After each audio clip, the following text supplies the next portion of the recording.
Welcome back to Woman's World. Renatoa So is one woman who has made it her life's mission to see to it that the world becomes a better place for women and young girls. On Life on Top, A Woman's World unravels the mystery and missions of this rare breed of African. Enjoy.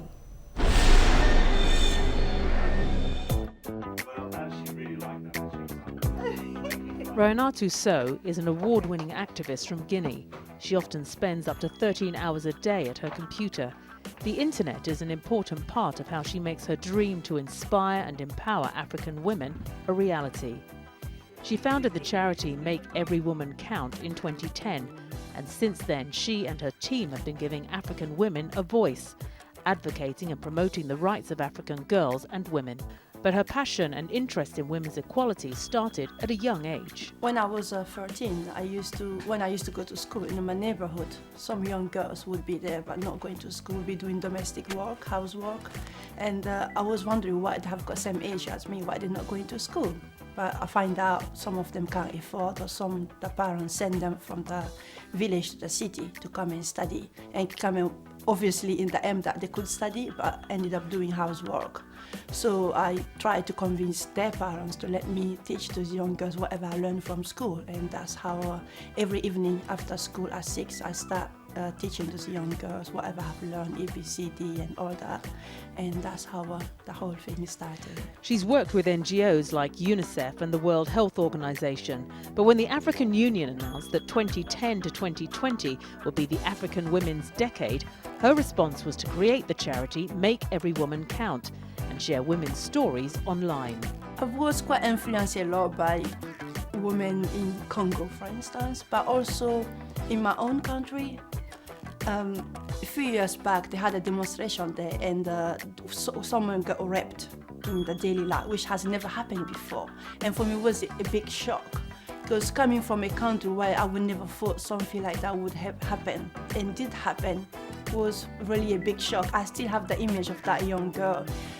She was same age as me, being dragged by two military and half naked. She just got raped, and they were bringing, and that's something that marked me a lot and wanted to do something about this. Renatoa works with 11 young women around the world who contribute to the organization's website, and they also produce an annual report on women's rights in every African country. Based on what you've seen, what would you say are the biggest challenges that women face in Africa in the future for the rest of the decade?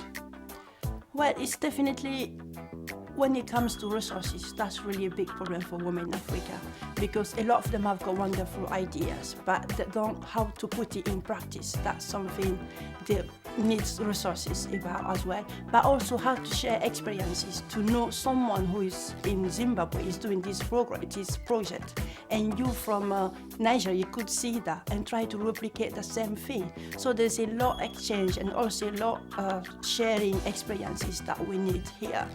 Her work hasn't gone unnoticed. She was recognised as the most inspirational woman of the year 2012 by the UK organisation Women for Africa.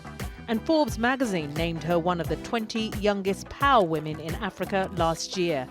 But the 29-year-old activist says she too has been inspired. My mom to start with. Definitely my mom. She always advised, just go for what you believe in. And that's what I've been following. But also, when I was growing up, compared to most countries, I had a lot of role models back home. At that time, you had the Minister of Education, she was a woman. The head of the radio television in Guinea was a woman. And every time she would come on TV on the 31st of December, men and women, everyone would sit there waiting for her to appear and to watch. So for me, just telling me, wow, look what she's capable to do. I could do this. But as a young woman, setting up an organisation has not been easy. I started a migrant account with no money, so everything has been done so far has been the money I had put into it, but also the help of volunteers that have recruited from across the world. So I set up an office in my house where I manage a team of 11 people who are all based in Africa, in Europe, in Asia, in 9 countries. And it's a bit of a challenge because when you don't see people, you have to work through email, Skype, thanks to technology, which I really enjoy doing it. But also, it's quite challenging for me because whatever I want to do, you have to send email, you have to call, and so it's quite challenging as a young organization when it comes to funding. And it's hard to move to the next level. Knowing she's helping to empower African women, she says, is rewarding. Last year I got email from this woman who lives in Zambia in a village, who was telling me how much Maternal Mortality had changed their life. Because they used to send someone once a month in town to get news about women issues, what's happening, come to the update. But it was costing them a lot of money and a lot of time at the internet cafe, which they didn't have. But someone told them about Make Your Own Count, and now every week they send someone in town to see those information. Everything is on one place. They take information and come to the update. And for me, saying that just shows me how important it is to have information out there for those women to access it. Through the website, women are encouraged to share their thoughts and experiences, and she's planning more ICT workshops in Africa to help them. But funding is an issue.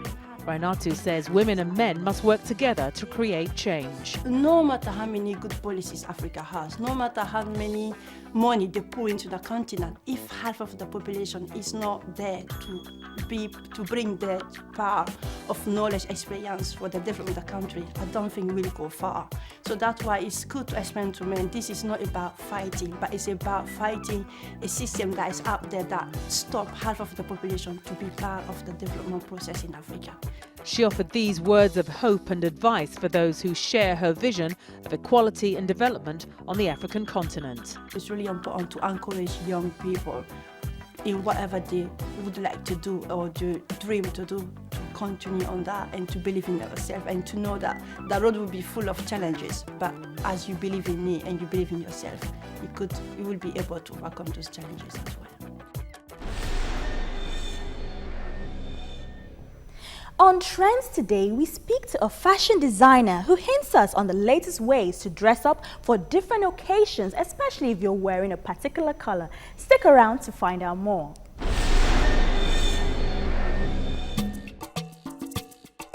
Black dresses are more than just an easy way out.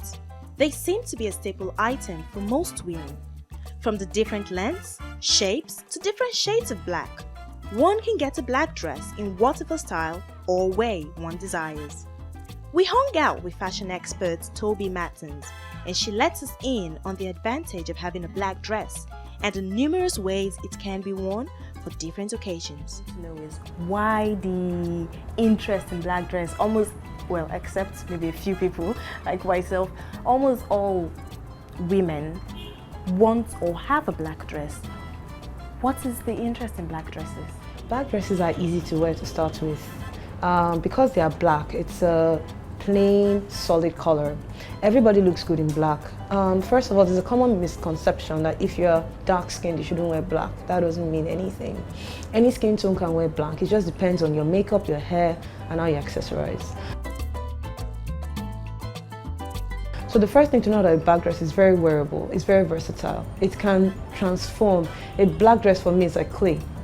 It can be molded into anything. You can dress it down, you can dress it up, you can make it look corporate, you can make it look formal. You can also make it look playful. You know, it depends on how you wear your dress. You tend to see a lot of big people, even slim people, wear black dresses because they believe it gives a slimmer look. So it makes you thin in that sense. Would you agree? Is this a fact or is just a misconception we dreamt of? A black dress is very forgiving. It's like the forgiving boyfriend you want to have all the time. It covers up all the contours you want to hide. Because it's a dark color, it absorbs light. So it doesn't pronounce your flaws, let's put it that way, as a bright color like fuchsia pink would. It's also good for people that even perspire a lot, because then you don't have sweat marks like you would have with lighter tones. And a black dress, as I said, it's very good because it draws attention away from the right places, but it still gives you a nice form. Yeah, I'm definitely getting one as soon as we are done here. And would you advise black for every occasion? I went to a wedding once and then there was this lady putting on black from head to toe, and it just seemed out of place because everybody else had on different colors. So I just felt, would black work in a colorful event? What would you say about that? But there is a new interest in trends and fashion. Black is the new, last season, this spring, summer 2013, we saw a lot of black in the summer it doesn't really happen usually. But now black is now becoming a fashion statement as opposed to what it used to stand for, which is mourning and darkness. And when is it too much? So when is your accessories or your colors, when is it too much for black? For me, less is always more. If you wear a nice tailored black dress, you may want to go bold with your neck piece. Do not go bold with your neck piece and then go bold with belts. You know, it's too much going on. So you can go bold with your neck piece, then your earrings can't be as bold as your neck piece. So don't have competing elements in your wardrobe. I mean, when you're wearing a black dress, choose one statement to be bold and let the other statement complement the bold one. So if you have a very bold neck piece, then have nice earrings that are interesting. Go with your neck piece, but they are not competing with them. Now you're going to show us all the lovely ways we can wear our black dresses. So if I'm going for a party, or if I'm going to work, or just hanging out with my friends. And I'm sure everybody would like to see that. I would love to do that. That's good.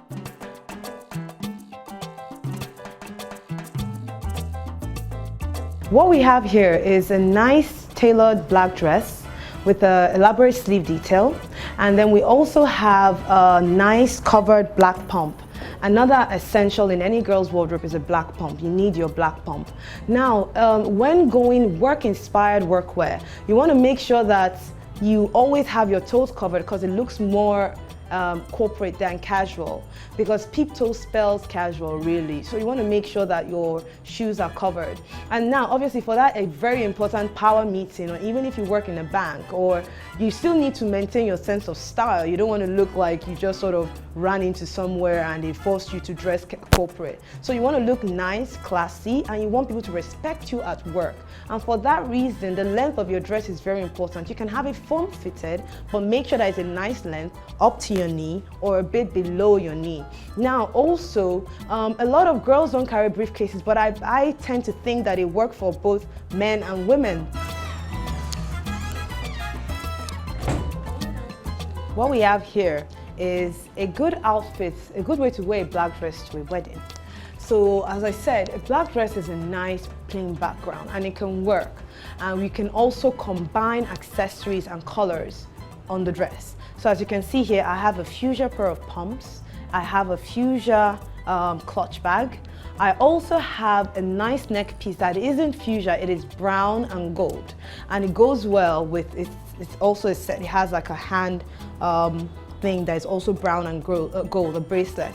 And that, I also have another piece of accessory, which is my waist belt that is black and gold. Now, brown and gold, black and gold fuchsia, you think it's too much, but it works well because I'm wearing a plain black dress and I want to look a bit colorful for my wedding. You can also see I'm wearing my hair differently. I had it up in a bun for my work, and now it's time to relax and literally let my hair down so I can afford to be more playful with my makeup, with my hair, with my accessory, and I can still pair and look good.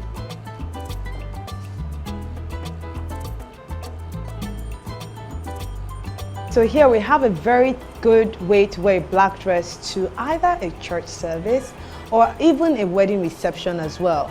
That is for the church part of the wedding. Now this fascinator, as you can see, is chocolate brown. Now we've paired it with a nice tan leather tiny belt and matching tan leather shoes.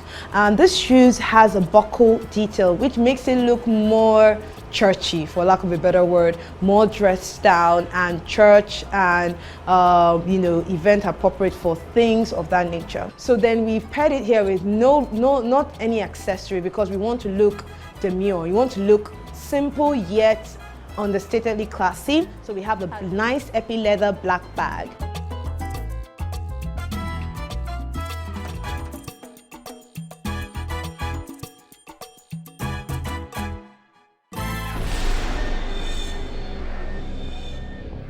That brings us to the end of today's program. But remember, A Woman's World is taking a stand against child marriage. We're saying that if she's not old enough to vote, she's certainly not old enough to be a bride. We would like to hear from you. Drop us your comments via Twitter at TVC Women's World, on Facebook, A Woman's World TVC News, or email us at womansworld@tvcnews.tv for questions and suggestions. Before we go, we leave you with the words of Susan Anthony.